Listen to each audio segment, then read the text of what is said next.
Hello girls, we are going to do practical problems of ratio analysis. We will start from question number 1. We will do exercise. Question number 1.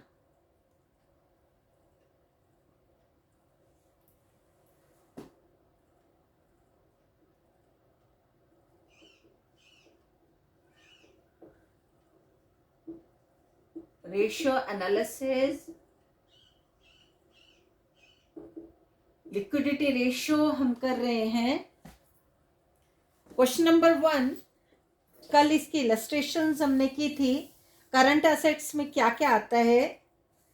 Question number 1 में balance sheet दी है और balance sheet में asset side cash at bank, cash balances, inventories, sundry debtor, short term investment, prepaid expensive machinery and land and building. We are going to calculate current ratio. Current ratio में current assets आते हैं, तो इसमें machinery और land and building को छोड़कर बाकी सभी एसेट्स आएंगी. शॉर्ट टर्म इन्वेस्टमेंट क्लियरली उन्होंने लिखा है, तो शॉर्ट टर्म इन्वेस्टमेंट आएंगी. तो टोटल एसेट्स आर 5,50,000. अगर हम दोनों फिक्स एसेट्स को रिड्यूस करते हैं, इसमें से लेस करते हैं, सब्सट्रैक्ट करते हैं, तो will get current asset 3,40,000, 2,10,000. It is our current assets. Current liability on the other side, on the liability side, sundry creditor, outstanding expenses, bills payable, mortgage loan, debenture and capital. Last 3 को छोड़कर ऊपर के तीनों current liabilities हैं. Sundry creditor, outstanding expenses, bills payable 70 + 10 80 + 20 1 lakh. Current liability 1 lakh. We can calculate current ratio. Current ratio is equal to 2,10,000 divided by 1 lakh. 2.1 is to 1. 2.1 is to 1. Best ये ratio 2:1 rule of thumb है, तो उसके आसपास ही है, तो ये अच्छी स्थिति को हमारी शो करता है. सेकंड क्वेश्चन हम फिर लेते हैं. They have given current asset, current liability, prepaid expenses and stock and sundry debtors. We have to calculate question number 2. ये क्वेश्चन नंबर 1 था. क्वेश्चन नंबर 2 में हमने क्विक रेशियो कैलकुलेट करनी है. करंट एसेट्स हैं 80,000, करंट लायबिलिटीज हैं 50,000, prepaid expenses हैं 5,000, stock 25,000. Stock 25,000. Quick asset is equal to current asset minus inventory minus prepaid expenses. Current asset 80,000 minus 25,000 minus 5,000. 80,000 minus 30,000, 50,000. Quick ratio is equal to quick asset upon current liability. Quick asset 50,000, current liability 50,000. Ratio is 1:1. It's best position. अच्छी हमारी स्थिति. जितनी हमारी current liability है, हम एकदम अगर इसको रीपे करना है, तो हमारे पास उतनी करंट क्विक एसेट्स भी हैं, हम फटाफट उसको पे कर सकते हैं. Question number 3. Calculate the quick ratio from the following information. Question number 3. Quick ratio calculate करनी है. Current asset, inventory and working capital.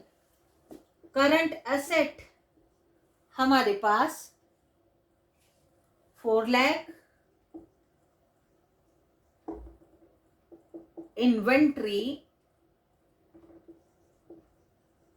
Inventory means stock 80,000. Working capital 2,40,000. Quick ratio हमने कैलकुलेट करनी है. Quick ratio is equal to quick asset upon current liability. दोनों हमारे पास नहीं है, दोनों हमने कैलकुलेट करने हैं. तो quick asset is equal to current asset minus inventory. 4 lakh minus 80,000, 3,20,000 क्या आया? क्विक एसेट्स आई. और करंट लायबिलिटी हमने निकालनी है. Current asset minus current liability is equal to working capital. यहां पे ये हमने कैलकुलेट करना है. ये हमारे पास दोनों हैं. 4 लाख करंट लायबिलिटी को उधर ले जाते हैं, वर्किंग कैपिटल को इधर लाते हैं. माइनस वर्किंग कैपिटल कितना है? 2,40,000 is equal to current liability 1,60,000 आ गया हमारा current liability. Quick ratio is equal to quick asset 3,20,000 divided by current liability 1,60,000. 2:1. ये हमारी क्विक रेशियो आई. 2:1. 1:1 रूल ऑफ थंब रहता है, लेकिन 2:1 हमारा जो क्विक रेशियो आई इस फर्म की, इस कंपनी की, तो ये अच्छी पोजीशन है. लेकिन इससे ज़्यादा हायर साइड पे जाएगी तो वो ठीक नहीं रहती. Question number 4. Liquidity ratio calculate करनी है, जिसमें करंट रेशियो और क्विक रेशियो. बैलेंस शीट दी है. Land and building fix asset, plant and machinery fix asset, furniture fix asset, stock current asset, next bills receivable current asset, debtors current asset, long term investment fix asset investment है, prepaid expenses 2,000, current asset cash and bank balance 18,000, ये भी current asset. और shares issue expenses fictitious assets. कौन कौन से include करेंगे? पहले current ratio के लिए stock, bills receivable, debtors, prepaid expenses and cash at bank. और दूसरी तरफ करंट लायबिलिटीज के लिए इनकम टैक्स पेबल से ऊपर जितनी भी हैं ये सारी क्या है? कैपिटल और लॉन्ग टर्म लायबिलिटीज हैं. करंट लायबिलिटीज में इनकम टैक्स पेबल मतलब आउटस्टैंडिंग एक्सपेंसेस अलग से है. इनकम टैक्स पेबल ये भी आउटस्टैंडिंग है, अभी देना है. Income tax payable, bills payable, bank overdraft, sundry creditor, outstanding expenses, ये सारी 4,000, 3,000, 3,000, 8,000 एंड 2,000, ये टोटल बना 20,000. ये सारी करंट लायबिलिटी क्या क्या आया? 4,000, 3,000, 3,000 plus 8,000 plus 2,000, total 20,000. Current asset is equal to 50,000, 10,000, 20,000 plus 2,000 and 18,000. 80,000 plus 20,000, 1 lakh. 1 lakh. Current ratio is equal to 1 lakh upon 20,000, 5:1. Not good, not bad. ये थोड़ी हायर साइड में है, इतना भी ज्यादा करंट एसेट्स वेस्ट जाती हैं, इसलिए 2:1 के आसपास, 3:1, 3.5:1 ऐसा कुछ, लेकिन एकदम से डबल से भी अबव है तो ये बहुत ही अच्छी स्थिति नहीं है. तो मैनेजमेंट को थोड़ा करंट एसेट्स को थोड़ा लिमिट उनकी तय करनी है, ज्यादा ही है. अब आएगी लिक्विडिटी रेशियो में क्विक एसेट हमें देखनी है. करंट लायबिलिटी तो एज इट इज रहेंगी. क्विक एसेट में प्रीपेड एक्सपेंसेस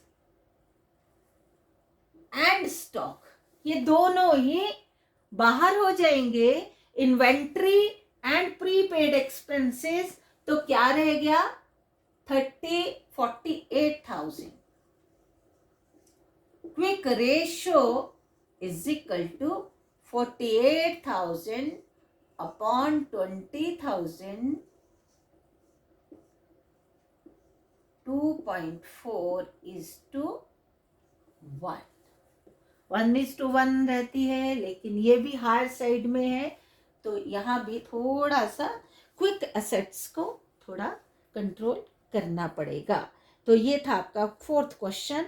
और 5th क्वेश्चन कल भी हमने जो किया था, कल हमने इलस्ट्रेशन से किया था, आज हम थोड़ा सा एक्सरसाइज से चलेंगे और सभी बराबर दिमाग लगाते चलेंगे ताकि हमें ये चीज अच्छे से समझ आ जाए कि करंट रेशियो आपको दी है, कुछ ट्रांजैक्शंस आपको दी है, तो क्या उनका इफेक्ट वो रिड्यूस करेंगी करंट एसेट्स को, करंट रेशियो को, या इम्प्रूव करेंगी, या नो इफेक्ट रहेगा, ये हम देखेंगे. 5th क्वेश्चन,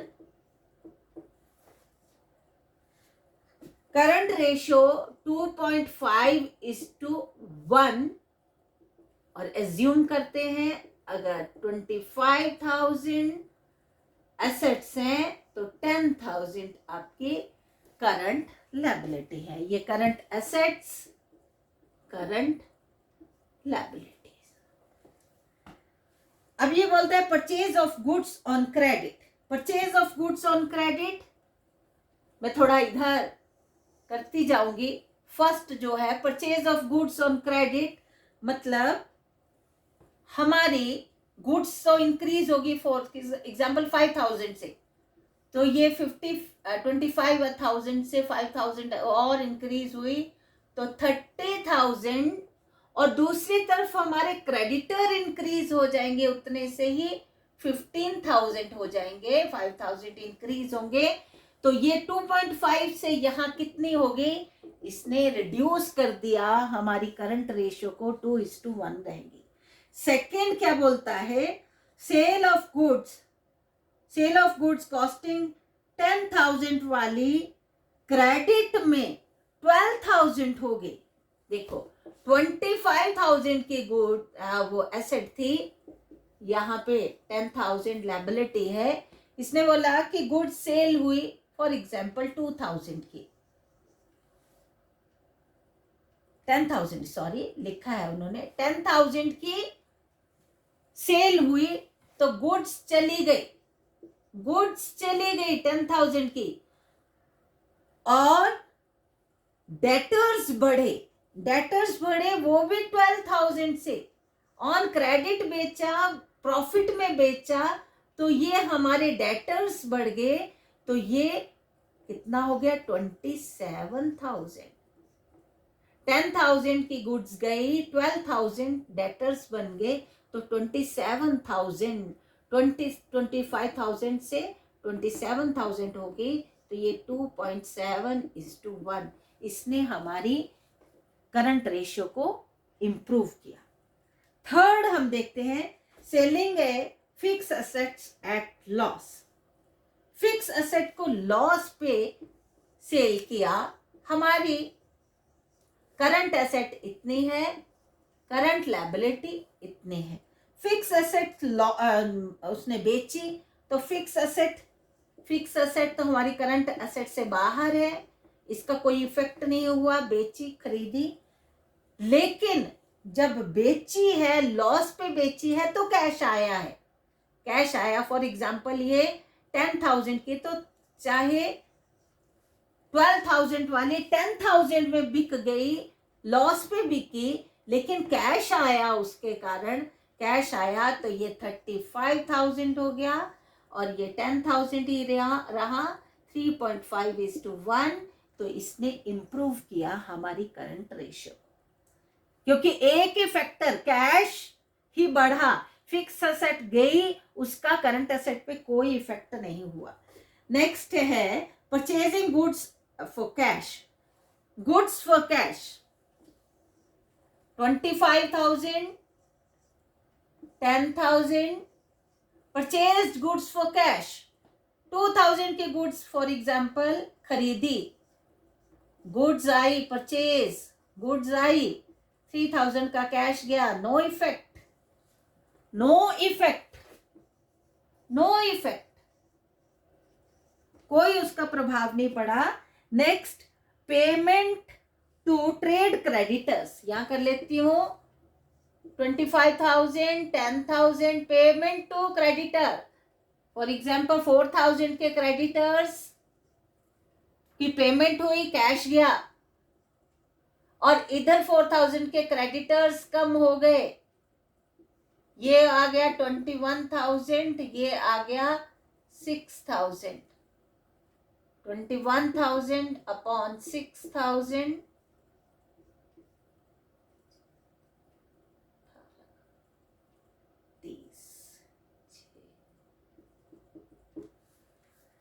3.5:1, इसने भी हमारी इंप्रूव की करंट रेशियो, इसने भी इंप्रूव की, 2.5 से 3.5 हो गई। नेक्स्ट है borrowing money on A promissory note, पैसा उधार लिया, प्रोमिसरी नोट, पैसा उधार लिया, 25,000 थी हमारी करंट एसेट्स, लायबिलिटी, पैसा उधार लिया, 5,000 आया, इधर 5,000 हमारा प्रोमिसरी नोट, लायबिलिटी साइड 30,000, 15,000, 2:1 हमारी रिड्यूस हुई करंट रेशियो। और लास्ट इस क्वेश्चन का, फिफ्थ क्वेश्चन का लास्ट है giving promissory note to a creditor. Promissory note दिया एक क्रेडिटर को, तो क्रेडिटर प्रोमिसरी नोट, जैसे बिल्स पेएबल होते वैसे प्रोमिसरी नोट, तो प्रोमिसरी नोट बढ़ गए, मान लो 5,000 के थे, क्रेडिटर को दिया तो क्रेडिटर रिड्यूस हो गए, no effect, no effect on the current ratio, no effect on the current. Question number 6, question number 6 same वैसा ही है, एक एक आइटम को देखेंगे। Current ratio 2:1, 20,000, 10,000,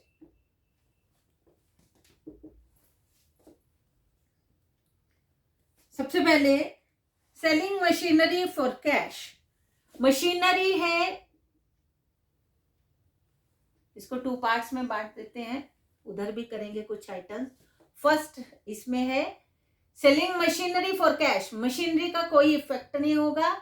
cash for example 5000 की, तो ये 25,000, 10,000,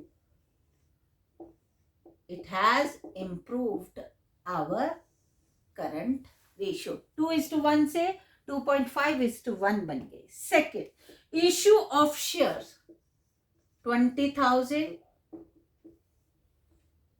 10,000।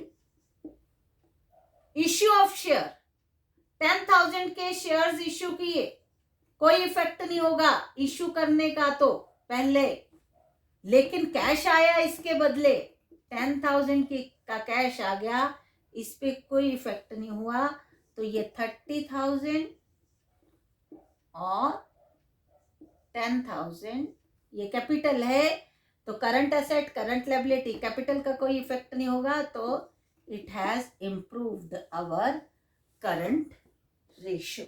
थर्ड है payment for debenture. Third, payment for debenture.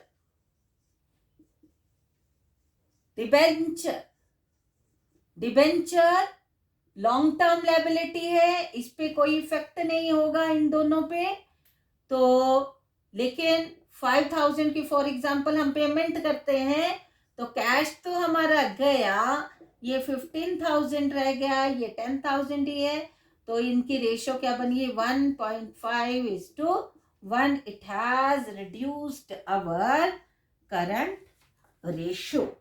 Next is sale of stock in trade at loss on credit. Sale of stock in trade, ये देखो 20,000 हमारी एसेट, 10,000 हमारी liability. Sale of stock in trade, sale of stock in trade 5,000 के for example inventory हमने sale out की 15,000, और कितने में की? एट लॉस की। 5,000 वाली 3,000 में कर दी, तो ये कितना? 3,000 ऑन क्रेडिट है, तो ये डेटर्स, ये हमारे डेटर्स है, एसेट ही है, करंट एसेट्स ही है, डेटर्स है, तो ये हमारे 12,000 रहेगी, और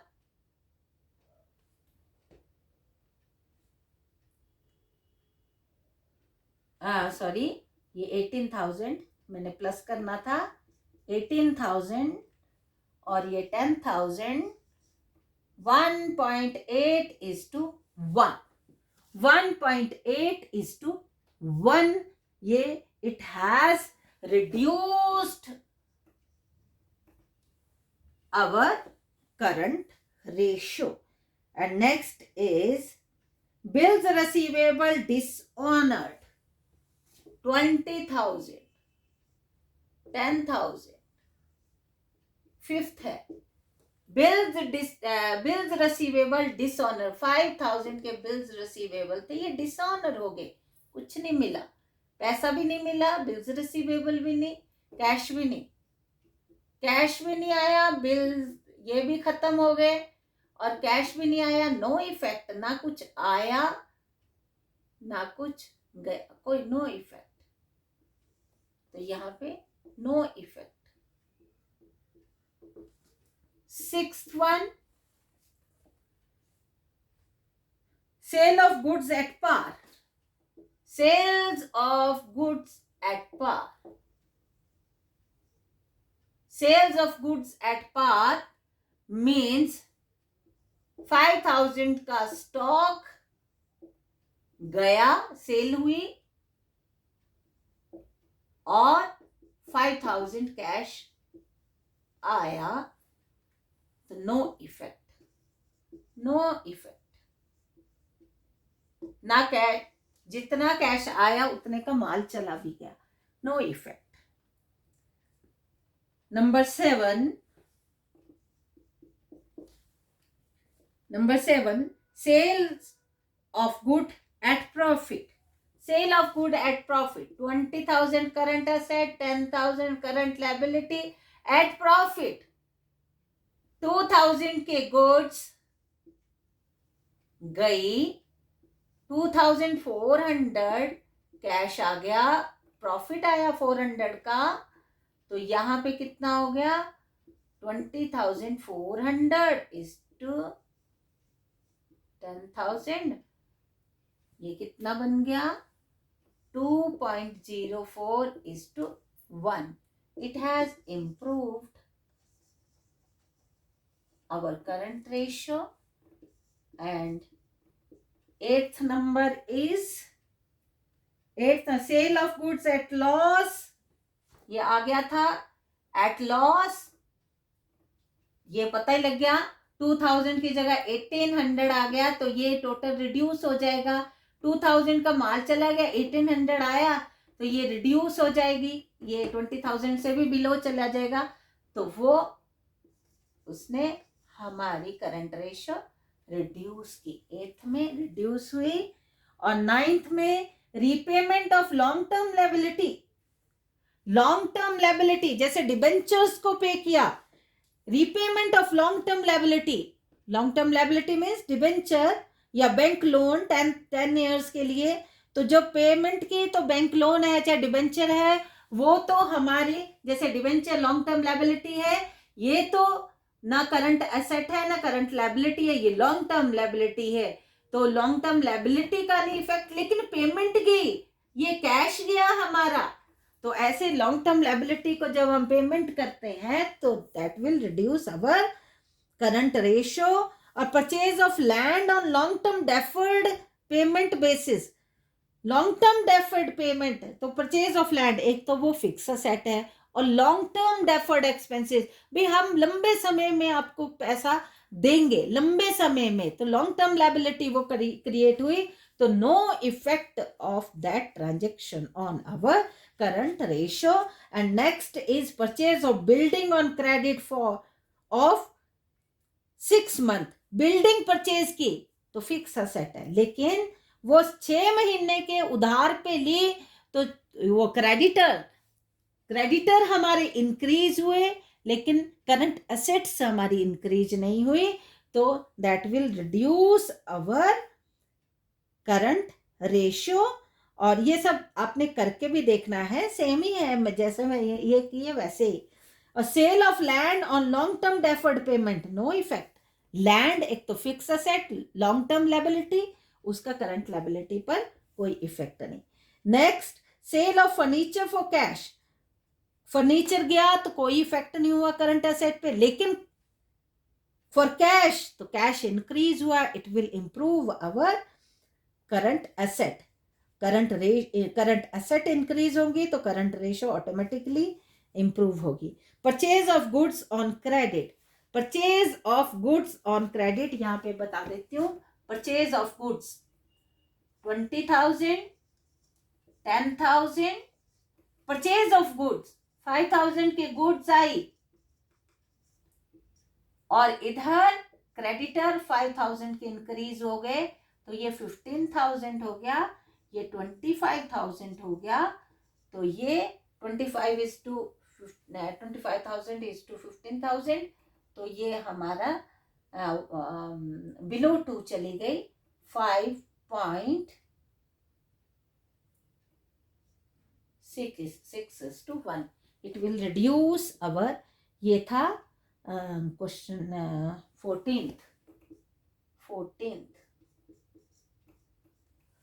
14th. और last one is purchase of goods for cash. Purchase of goods for cash, purchase of goods for cash, no effect. कारण परचेज ऑफ गुड्स जितना आया उतना पैसा चला भी जाएगा, फॉर कैश नो इफेक्ट. तो ये हमारा था क्वेश्चन नंबर 6.